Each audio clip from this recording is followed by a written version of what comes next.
Hi friends, मैं हूं नेकी और आज अपन बात करेंगे नेक्स्ट लेक्चर से आगे की। अपने पिछले लेक्चर में अध्ययन किया था कि जो अर्धचालक हैं उनका अलग अलग ऊर्जा अंतराल, सामूहिक ऊर्जा अंतराल और उसके बाद अपन ने तापमान गुणांक की बात की थी। आज अपन बात करेंगे एक टेबल के थ्रू इन्हीं अर्धचालकों के बारे में और भी कुछ फैक्ट्स होते हैं वो सामने आएंगे। तो आज शुरू करते हैं। आज अपन बात करेंगे अलग अलग तरीके से। पहला होता है प्रॉपर्टी। पहला होता है क्या? प्रॉपर्टी। प्रॉपर्टी का अध्ययन करेंगे। उसके बाद अपन बात करेंगे अलग अलग। पहला क्या होता है? प्रॉपर्टी। प्रॉपर्टी का मतलब क्या होता है? गुणधर्म। प्रॉपर्टी का मतलब क्या होता है? गुणधर्म। दूसरा अपन जो लेंगे वो होता है कंडक्टर। क्या लेंगे अपन? कंडक्टर। कंडक्टर लेंगे। दूसरा क्या रहेगा अपने लिए? कंडक्टर मतलब चालक। तीसरा अपन टॉपिक रहेगा इंसुलेटर। क्या रहेगा अपना? इंसुलेटर। इंसुलेटर का मतलब होगा अचालक। इंसुलेटर का मतलब क्या होगा? अचालक। और तीसरा क्या होगा अपना? तीसरा होगा सेमी कंडक्टर। सेमी कंडक्टर क्या होगा? सेमी कंडक्टर मतलब अर्धचालक। सेमी कंडक्टर मतलब अर्धचालक। अब अपन क्या करेंगे? एक एक चीज को उठाएंगे, उनकी अलग अलग प्रॉपर्टी को और अलग अलग तरीके से अपन पढ़ेंगे। तो पहला प्रॉपर्टी है कंडक्टिविटी, चालकता। पहला कौन सी है? कंडक्टिविटी। कंडक्टिविटी। कंडक्टिविटी पहला क्या है? कंडक्टिविटी, चालकता। पहला कौन सा टॉपिक है? कंडक्टिविटी, चालकता। देखिए चालकों की चालकता काफी अच्छी होती है।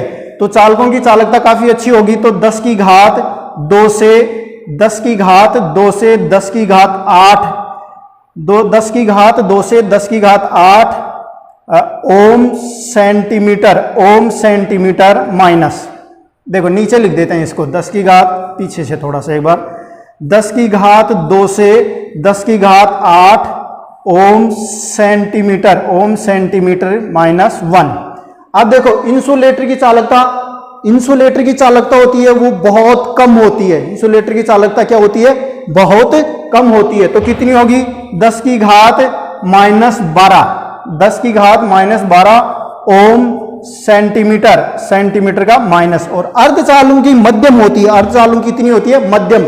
10 की घात माइनस 4 से 10 की घात माइनस 4 से 10 की घात 3 ओम सेंटीमीटर माइनस 1। ये होती है इनकी क्या होती है? चालकता। अपन ने चालक, अचालक और अर्धचालक तीनों की क्या की? अलग अलग चालकता के बारे में अपन ने की है, बात की है। अब देखो अपन दूसरा टॉपिक अपना क्या रहेगा? रेजिस्टिविटी, प्रतिरोधकता। दूसरा टॉपिक क्या है अपना? रहेगा रेजिस्टिविटी। रेजिस्टिविटी। रेजिस्टिविटी इसको बोले तो प्रतिरोधकता। क्या रहेगा? प्रतिरोधकता।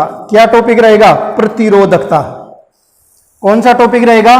प्रतिरोधकता। अब देखो प्रतिरोधकता क्या होती है? चालकता की उल्टी हो जाएगी प्रतिरोधकता। चालकता की क्या हो जाएगी? उल्टी। तो 10 की घात 2 से 10 की घात 2 से 10 की घात 8, यह यहां पे माइनस है, 10 की घात 8 ओम सेंटीमीटर हो जाएगा। क्या हो जाएगा? ओम सेंटीमीटर। इसकी क्या हो जाएगी? 10 की घात 12 ओम सेंटीमीटर हो जाएगी। और इसकी क्या हो जाएगी? 10 की घात 4 से 10 की घात 4 से 10 की घात माइनस 3 ओम सेंटीमीटर हो जाएगी। क्या हो जाएगी? ओम सेंटीमीटर हो जाएगी। देखिए अपन ने बात की थी पहले चालकता की।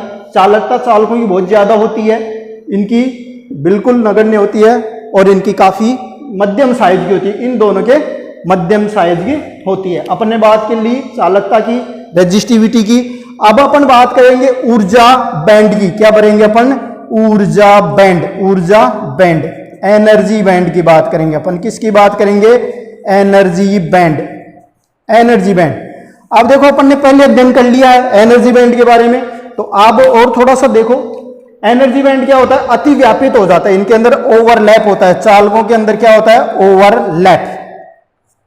ओवरलैप होता है। ओवरलैप का मतलब ये है, और मतलब ये है अलग, तो ये क्या कि अति चालक, ये अलग अलग मतलब नहीं होते हैं, अति व्यापित हो जाते हैं। अति व्यापित हो जाते हैं। अचालकों में ऊर्जा का अंतराल काफी होता है, मतलब काफी ज्यादा होता है, अधिक होता है।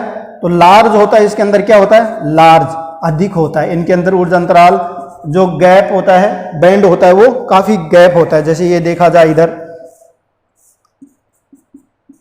तो ये क्या होता है?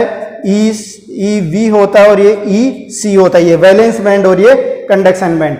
इनके मध्यम होता है, मतलब मध्यम क्या होता है, मॉडरेटेड होता है, या फिर अपन कहते हैं स्मॉल होता है। क्या होता है? स्मॉल होता है। ऊर्जा अंतराल का मान थोड़ा इसमें क्या होता है, कम होता है। ई जी, ई वी और ई सी, इसके अंदर ये जो गैप होता है वो इनकी तुलना में काफी कम होता है। ये अपने समझाए हुए टॉपिक है। ये दो नए आई चीजें हैं, चालकता और प्रतिरोधकता का मान जो न्यूमेरिकल वैल्यू होती है मैथमेटिकली, वो थोड़ा सा शो कर दिया।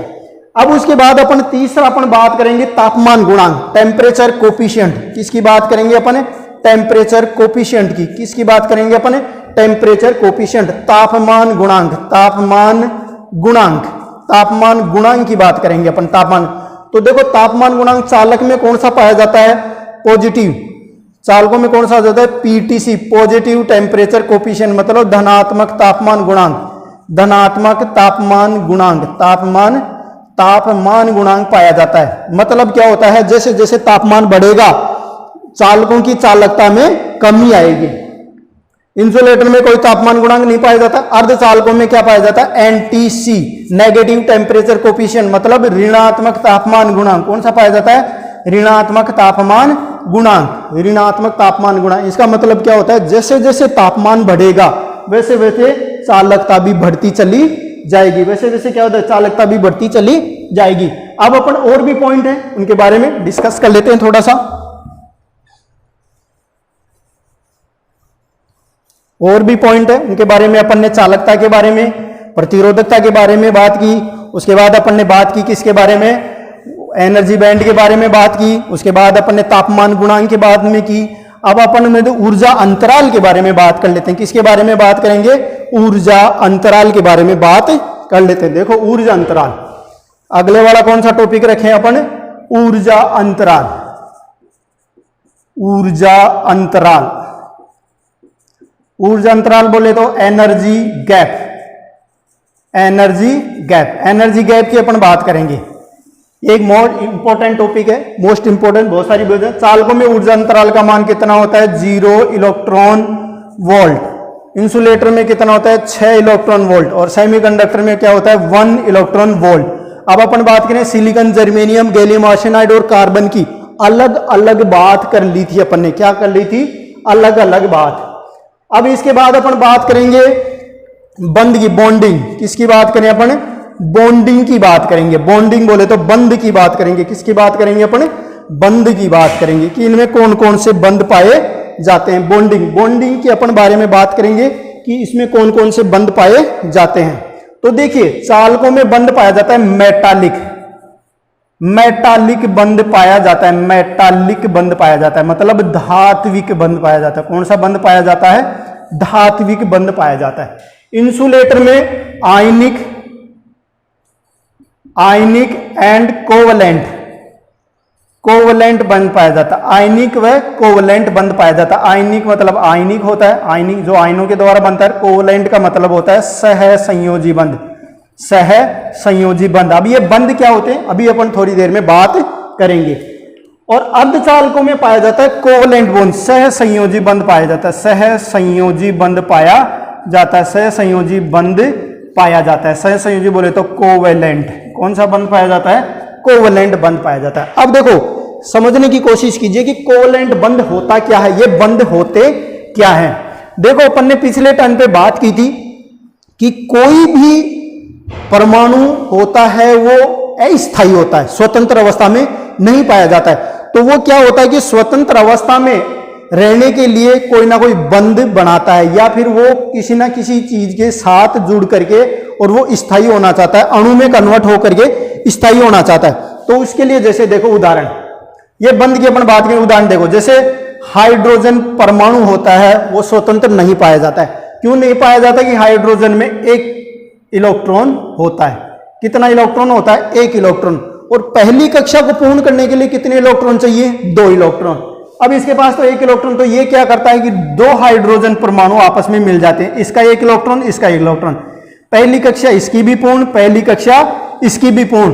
तो यह क्या है कि हाइड्रोजन गैस के रूप में H2 के रूप में स्वतंत्र रूप से पाए जाते हैं। H2 के अंदर स्वतंत्र रूप से क्या होता है? पाए जाते हैं। एक ऐसा ही उदाहरण और देख लो, जैसे NaCl, Na और Cl। Na में 11 इलेक्ट्रॉन होते हैं, Cl के अंदर कितने होते हैं? 17 इलेक्ट्रॉन। तो अब इसके अंदर दो कक्षाएं इसकी पूर्ण भरी होती हैं। दो कैसे भरी होंगी? देखो, पहली के अंदर 2 इलेक्ट्रॉन, दूसरी के अंदर 8 इलेक्ट्रॉन, तीसरी के अंदर 1 इलेक्ट्रॉन। इसके अंदर क्या होते हैं कि तीसरी कक्षा क्या होती है? अपूर्ण होती है। अपूर्ण का मतलब कैसे? पहली कक्षा में 2 इलेक्ट्रॉन, दूसरी कक्षा के अंदर 8 और दूसरी दो और तीसरी के अंदर कितने हो गए? 7 इलेक्ट्रॉन हो गए, 17। अब देखो ये क्या करते हैं, दोनों मिलकर के साझा कर लेते हैं। सोडियम क्या चाहेगा कि मैं 1 इलेक्ट्रॉन को त्याग दूं ताकि 2 कक्षाएं, दूसरी कक्षा पूर्ण भरी हो जाए। ये चाहता है कि मेरे को 1 इलेक्ट्रॉन मिल जाए तो मेरी कक्षा संतृप्त हो जाए। जो 8 इलेक्ट्रॉन भरे जाते हैं किसी कक्षा के अंदर दूसरी को छोड़ करके, तो वो क्या कहलाता है? संतृप्त कक्षा कहलाती है। और संतृप्त कक्षा एक स्थायी के रूप में मानी जाती है। तो ये दोनों मिलकर के क्या कर लेते हैं? इसका 1 इलेक्ट्रॉन एक्स्ट्रा था और इसका 1 इलेक्ट्रॉन क्या था? कम था। अपन बात कर लेते हैं, इसका 1 इलेक्ट्रॉन क्या था? कम था। तो ये दोनों मिलकर के क्या कर लेते हैं? इसमें 7 इलेक्ट्रॉन क्या थे? कम। तो ये दोनों मिलकर के क्या कर लेते हैं? साझा। और ये अपने को NaCl के रूप में, NaCl नमक के रूप में ये अपने को स्वतंत्र रूप से मिलना पाया जाता है। यही क्या होता है? बंध होता है। तो बंध क्या होता है? चालकों में कौन सा पाया जाता है? मेटालिक, धात्विक। इंसुलेटर के अंदर कौन सा पाया जाता है? आयोनिक। आयोनिक और कोवलेंट। और इसके अंदर कौन सा? अर्धचालकों में के अंदर कौन सा बंध पाया जाता है? कोवलेंट बंध पाया जाता है। अब अपना आगे थोड़ा सा और बात कर लेते हैं एक छोटी सी टॉपिक के बारे में। इसी के अंदर एक पार्ट है छोटा सा। देखो अपन बात कर लेते हैं चार्ज कैरियर। किसकी बात करेंगे अपन? चार्ज कैरियर की। किसके बारे में? चार्ज कैरियर के बारे में। चार्ज कैरियर के बारे में मतलब आवेश वाहक।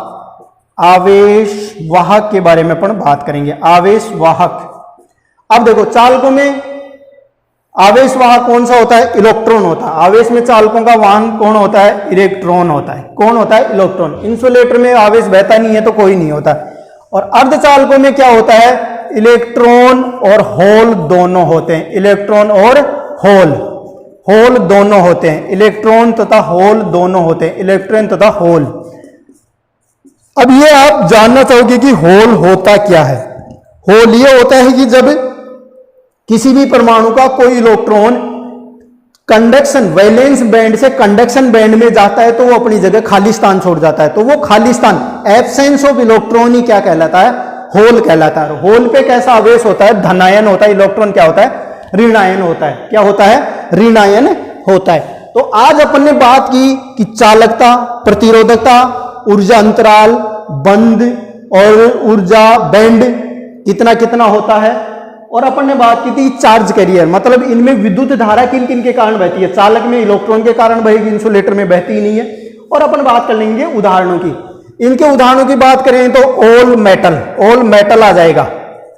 ऑल मेटल्स होते हैं वो इस चालक के अंदर आ जाते हैं। अचालक के अंदर जब अपन ने बात की थी पीवीसी रबर होता है। इस पीवीसी रबर होता है, बहुत सारी और भी चीजें जैसे टफन्ड ग्लास, पोर्सलिन, ये बहुत सारे इसके अंदर आते हैं। और इसके अंदर एक और आता है शुद्ध पानी। क्या होता है? शुद्ध पानी। अर्धचालकों की बात करें, अपन ने बात की थी silicon, germanium, gallium arsenide, carbon, gallium phosphide, gallium indium, या आदि पाए जाते हैं। अब अपन आज क्या करते हैं, एक छोटा सा क्वेश्चन है आप सभी के लिए, उनका कमेंट बॉक्स में उसका आंसर दीजिए कि एल्यूमिनियम गठाने से क्या प्रभाव पड़ता है। क्या गठाने से क्या प्रभाव पड़ता है? क्या प्रभाव पड़ता है? आप सभी के लिए क्वेश्चन है। जो भी इस वीडियो को देखता है इस क्वेश्चन का आंसर जरूर दे। मोस्ट इंपोर्टेंट क्वेश्चन है, बहुत बार आया है कि एल्यूमिनियम तथा जर्मेनियम पर तापमान घटाने से क्या प्रभाव पड़ता है। और मैं ये सभी से कहना चाहूंगा कि चैनल को जो भी व्यूज करते हैं, देखते हैं, अच्छा लगता है तो लाइक कीजिए, सब्सक्राइब कीजिए और शेयर कीजिए।